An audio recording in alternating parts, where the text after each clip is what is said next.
नमस्कार, प्रणाम। आप सब लोग यह मत सोचें कि आप हारे हैं। आपको हराया गया है, आपके वोट चोरी किए गए हैं। आप आपको सब लोग जुड़िए, मैं सुना रहा हूँ आपको, जरा सुनिए। पहले सब लोग जुड़िए, फिर मैं आपको बताऊंगा। सब लोग जुड़े, मैं आपको पहले सुना दूं। कई सारे चीजों को सुनाओ, पहले जुड़िए सब।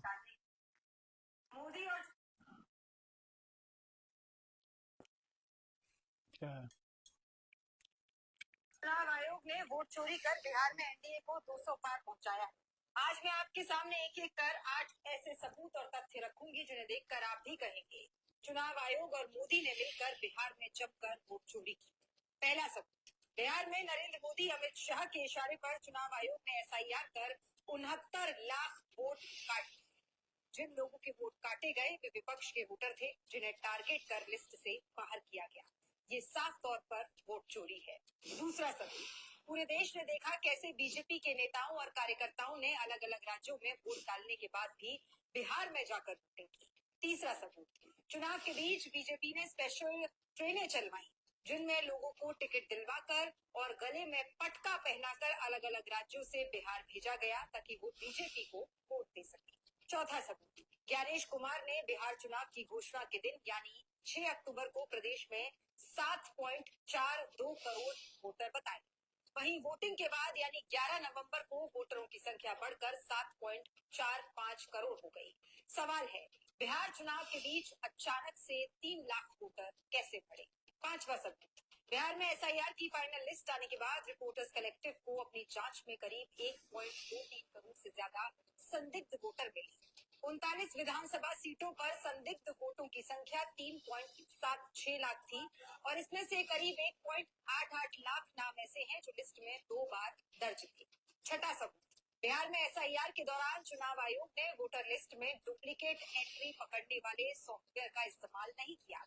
नतीजा ये हुआ कि बिहार की वोटर लिस्ट में करीब 14.35 लाख फर्जी वोटर जुड़ गए। सातवां सबूत, एनडीए की सांसद शांभवी चौधरी ने मतदान किया लेकिन जब वे बाहर निकली तो देखा गया कि उनके दोनों हाथों की उंगली पर स्याही लगी थी। आठवां सबूत, बिहार में आचार संहिता लागू होने के बाद भी मोदी नीतीश सरकार ने महिलाओं को 10,000 रुपए भेजना जारी रखा। खासतौर पर ये किस्तें वोटिंग के दिनों के आसपास भेजी गई, मगर चुनाव आयोग ने कोई एक्शन नहीं लिया क्योंकि वे खुद इस वोट चोरी की मिली भगत में शामिल है। साफ है, चुनाव आयोग ने मोदी के इशारों पर बिहार का पूरा चुनाव चोरी किया है। बीजेपी के वोट बढ़ाए गए, महागठबंधन के वोट काटे गए। चुनावी लोकतंत्र की धज्जियां उड़ रही हैं, खुलेआम वोट चोरी हो रही है। मोदी और चुनाव आयोग ने वोट चोरी कर बिहार में एनडीए को 200 पार पहुंचाया है। आज मैं आपके सामने एक एक कर 8 ऐसे सबूत और तथ्य रखूंगी जिन्हें देखकर आप भी करेंगे चुनाव आयोग और मोदी ने। अब आपने देखा कि 69 लाख वोट इन्होंने काटे और 21 लाख वोट इन्होंने बीजेपी का जोड़ा। 14 लाख फर्जी वोटर को इन्होंने वोट करने का पूरा अधिकार दे दिया।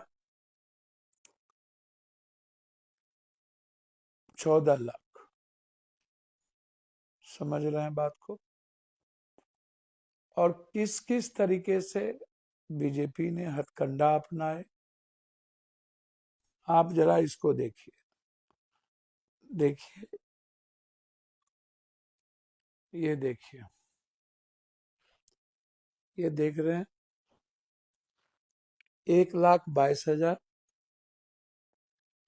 1,22,000, ये सारे जितने आप देख रहे हैं। सम्राट चौधरी 1,22,480, विजय सिन्हा 1,22,408, नीरज बबलू 1,22,419, कृष्ण कुमार ऋषिदेव 1,22,400 कुछ, वीरेंद्र कुमार 1,22,400 कुछ, मतलब एक भी मंत्री जो चुनाव नहीं जीत रहे थे पहले से ही 1,22,000 के आंकड़े को ला करके सॉफ्टवेयर के द्वारा बदमाशी किया गया। सारे मंत्री को जिताने के लिए इन्होंने भरपूर प्रयास किया। मैं कई बार कह चुका हूं कि कैसे वोट की चोरी की गई, कैसे वोट की चोरी में लोगों ने पैसे का तंत्र रचा, शासन प्रशासन की तंत्र रचे।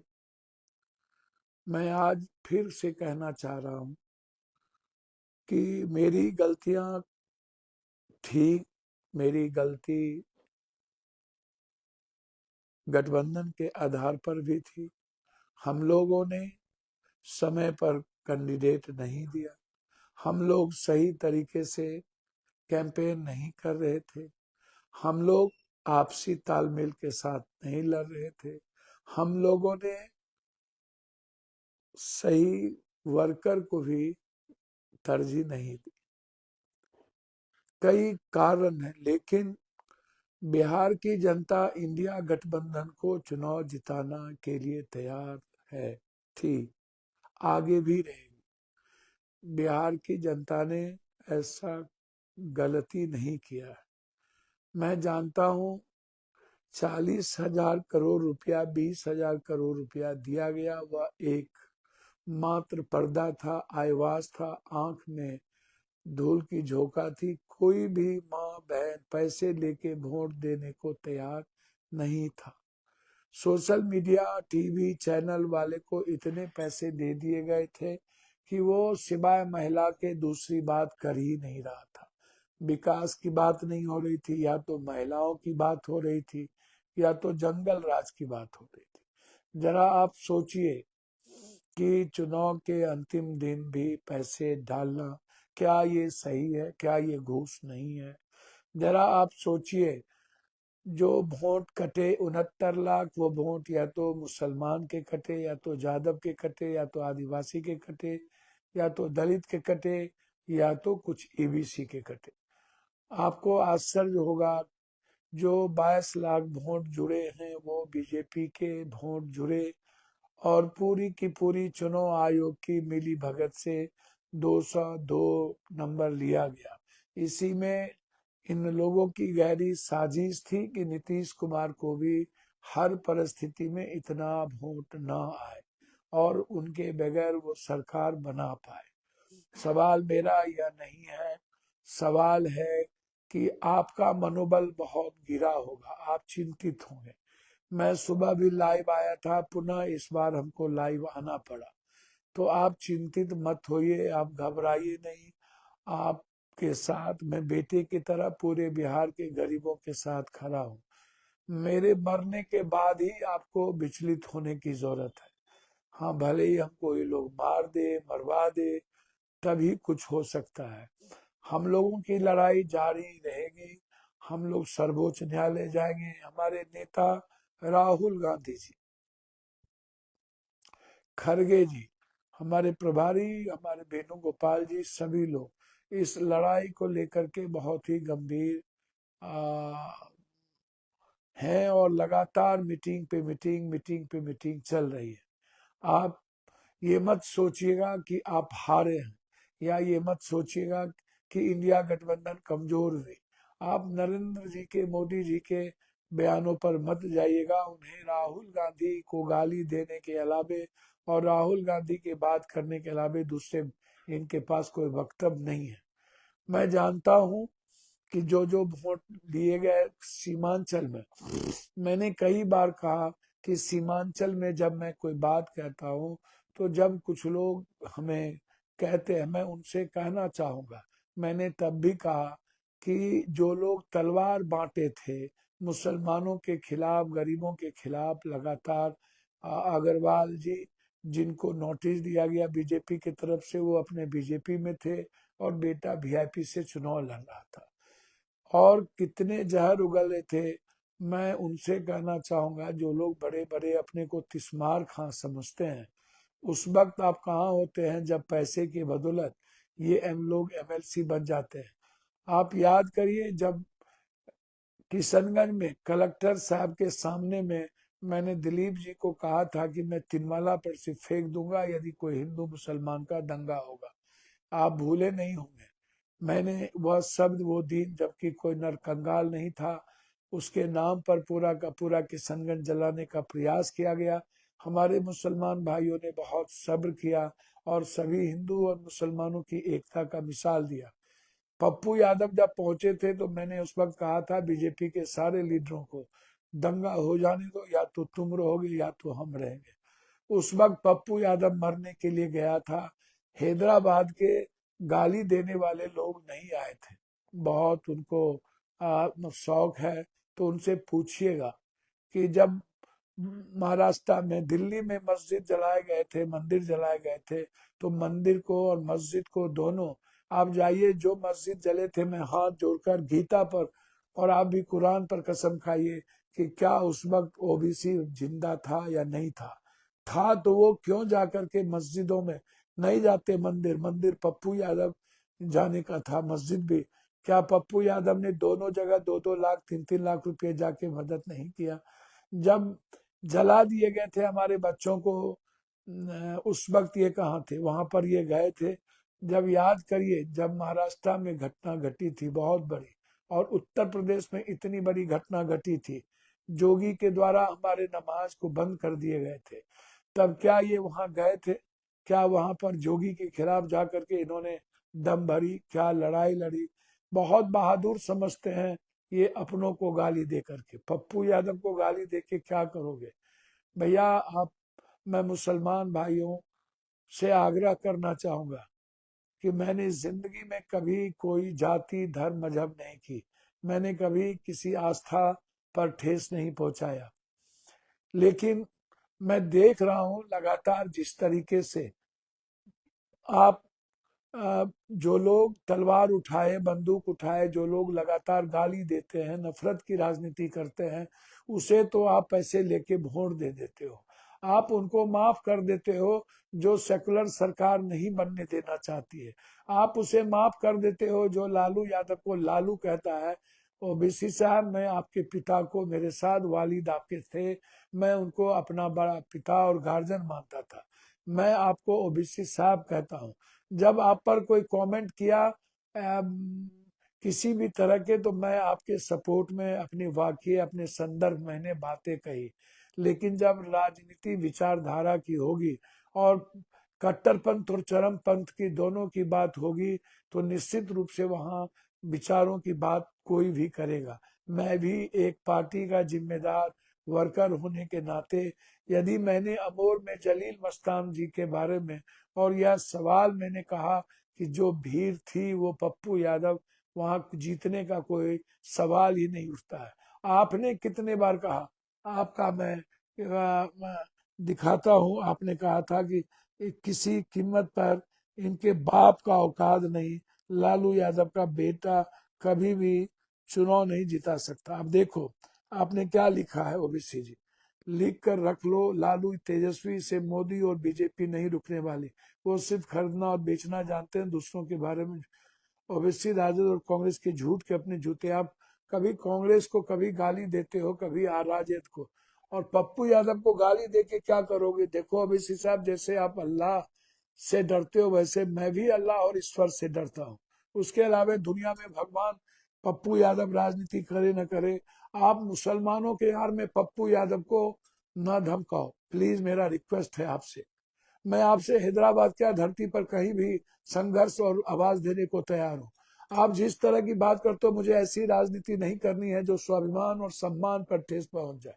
मैं और लोग नहीं हूं, मैं तेजस्वी जी नहीं हूं ओबीसी साहब, और मैं अन्य लोग, देखो आपने क्या लिखा, जो इंसान अपने बड़े भाई जनता का क्या जोड़ेगा, लालू के बेटे को हमने हरा दिया, हम राजनीति का लैला है, लोग पत्थर भी मारेंगे, तुम भी लालू का राजनीति का क्या लैला हो आप?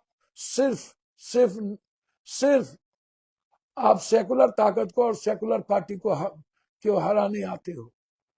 मैं चैलेंज करके कहता हूं, आप कोई लालू राजनीति नहीं हो। ठीक है, सीमांचल की जनता ने आपको दो बार आपको मदद कर दी, या मदद की कि पीछे से कौन है इसके मैं सब जानता हूं, मैं अभी नहीं बोलूंगा। मैं फिर कहता हूं आपको, आप हिम्मत है ना, आपको मैं मुझसे सारी सुरक्षा छीन ली, मैं डरने वाला अब नहीं।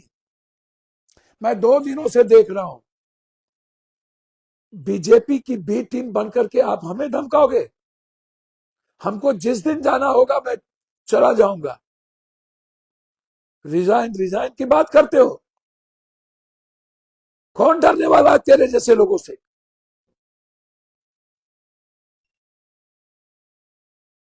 मुझे बात मत बताओ, मैंने कभी आपका सम्मान अपमान नहीं किया है, लेकिन पूरी सीमांचल को बीजेपी की गोद में देने वाले हमें मत समझाओ।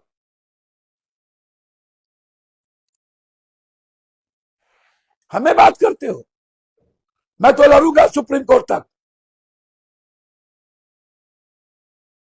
पूरे भारत में हमेशा कभी ममता बनर्जी को गाली देना, कभी अखिलेश को, कभी महाराष्ट्र में, कभी हैदराबाद, बेंगलोर में जाकर आप बात करते हो बड़ी बड़ी। जिंदगी में कभी आप सेकुलर नहीं हो सकते।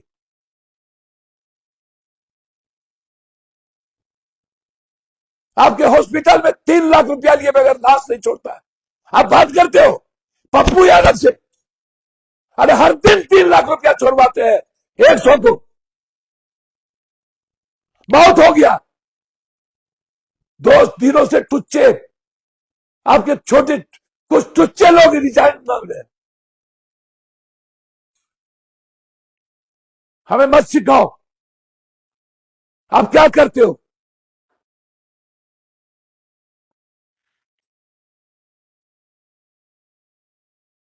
हमारी सरकार बनने में बाधक हुए। जहां लड़ो तलवार उठाने वाले से, जहां लड़ो उससे जो वोट देते हैं, पैसा लेकर के एमएलसी बनाते हैं बीजेपी वाले को, उसके खिलाफ ये नहीं लड़ेंगे। ये सबसे बड़े सेकुलर और मुसलमानों के दुश्मन ये बात करते हैं।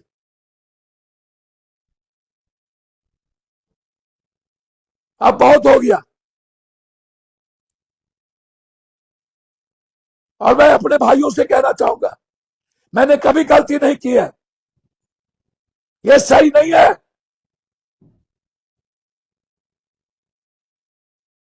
जिसके हर घर में पप्पू यादव पे आओ, वो हमें सुनाएगा। जिसके लिए 24 घंटा दिया हो, क्या फर्क है आरएसएस बीजेपी और आप सुनाने वालों में से? सबके टारगेट हम होंगे।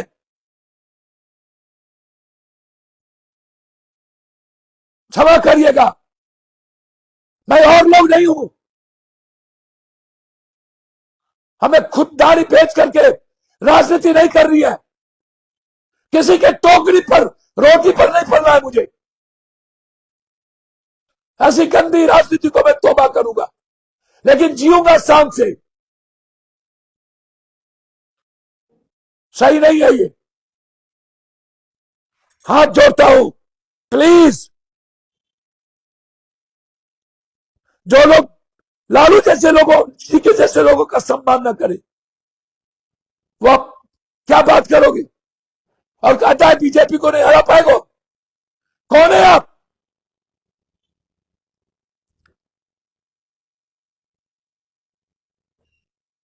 सही नहीं। ये बीजेपी वालों ने सबसे मिलकर के साजिश रची है। सेकुलर और हमारी सरकार चीनी है, हम लड़ेंगे। हम बिहार बंद करेंगे, सुप्रीम कोर्ट तक जाएंगे। हम चैन से नहीं रहेंगे चोरी करने वालों के खिलाफ। हम लड़ेंगे, हम सड़कों पे लड़ेंगे, चाहे मेरी जान रहे या चली जाए। अब नहीं, यदि यहां नहीं लड़े तो ये लोग मुल्क को खत्म कर देगा। बंगाल, असम और 2029 तो ये लोग इसी गद्दारों के साथ मिलकर खत्म करेगा। ये लोग मुल्क के गद्दार है सब, और मैं गद्दारों से लड़ूंगा जो लोग संविधान और लोकतंत्र को छीनते हैं। बस मैं यही कहने आया था। प्लीज, मैं हाथ जोड़ता हूं, मैं कभी किसी इंसान से गलती नहीं करता हूं। बहुत बहुत धन्यवाद, नमस्कार। अब गद्दार को चुप रह करके नहीं सहेंगे। धन्यवाद।